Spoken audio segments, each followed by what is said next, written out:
It's Speedgoat time. Vroom.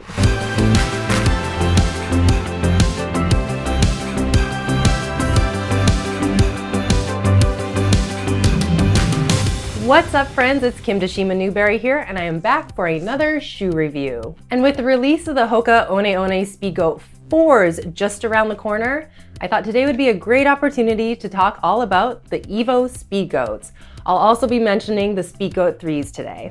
And since the last time I did shoe reviews, I've had all sorts of time to run in many different types of trail shoes. But in the last 6 months or so, I've definitely been reaching for the Speedgoat 3s and the Evo Speedgoats more and more. And as I mentioned in my Whistler Alpine Meadows gear rundown, which you can watch right here, I chose to wear the Speedgoat 3s. Now, the only reason really that I chose to wear these over the Evo Speedgoats is because I've had more time in the Speedgoat 3s versus the Evos. I had actually just received the Evos a few days prior to WAM, so I didn't want to risk wearing a new shoe during a race that I knew was going to be grueling already. But had I had more time in the Evos, it would have been a toss-up. I love both shoes. So today the focus is going to be mostly about the Evo Speedgoats, and I'll be talking about 5 main points today. I'll be talking about weight, fit and comfort, price, durability, and looks. All right, and first up, let's talk about weight. So these babies are light. The Evo Speedgoat in a women's size 9, which is my size, come in right around 9 ounces, which is lighter than the Speedgoat 3s in my size, which come in around 9.3 ounces, which are even lighter than the Speedgoat 2s. The weight loss in the Evos is mostly in part due to the new fabric for the upper, which is called Matrix.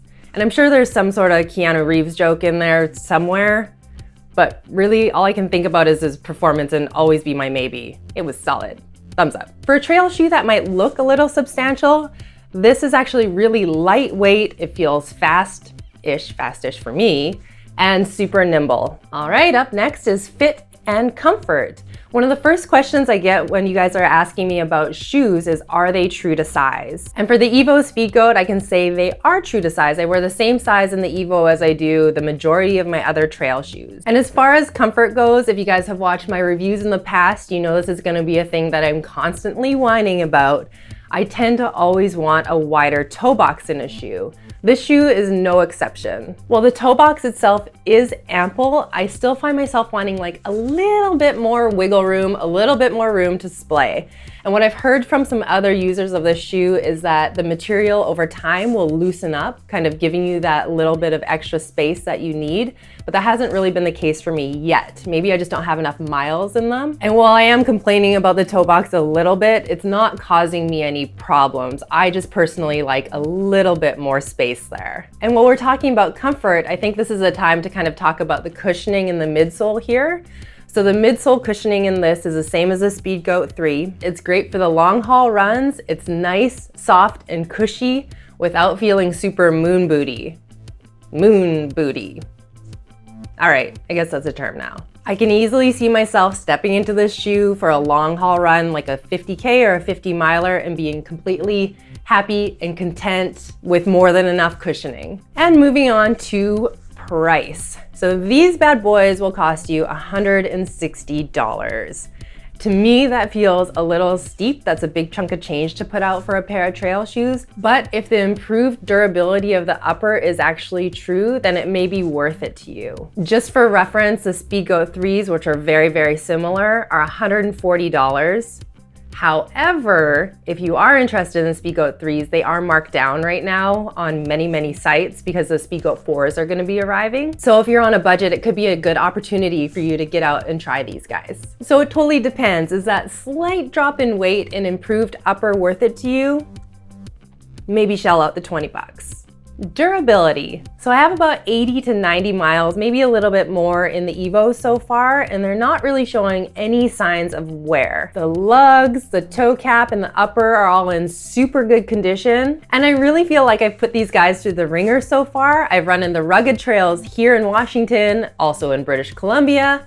I've run in the hard packed rocky trails in California and in Arizona in these guys, and they are holding up just fine. And while we're on the topic of durability, I think it is super worth bringing up the fact that I did have durability issues with the Speedgoat 3s. Yes, I've been saying that I love, love, love the Speedgoat 3s, but my very first pair of these, I busted through the upper right in this area here after maybe 60 to 70 miles, which isn't great. This is my second pair of the Speedgoat 3s, and they are doing much, much better than the first pair that I had. So maybe I just had a defective pair, or I don't know. So these durability issues are definitely something to think about, especially if you're going between, do I go with the Speedgoat 3s or do I shell out a little bit of extra money for the Evo Speedgoats? Personally, I think spending a little bit more money to have a shoe that might last you longer is the best bet.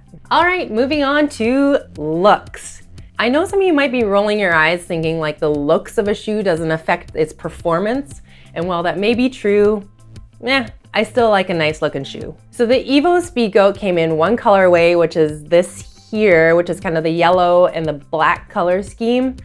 Unfortunately, they only came out with one look for the shoe for both men's and the women's version. So if you're like me and you have a spouse that has the exact same shoe, you're going to look super matchy-matchy a la Margot and Todd from Christmas Vacation if you guys are both caught wearing the same shoe at the same time. It happens to Ethan and I all the time. So yeah, I'm not super stoked on this particular colorway. To be honest, I really love the way the Speedgoat 2s looked. I like the purple, I like the bright orange, they're fun. Some of you guys may not like this either. Who knows?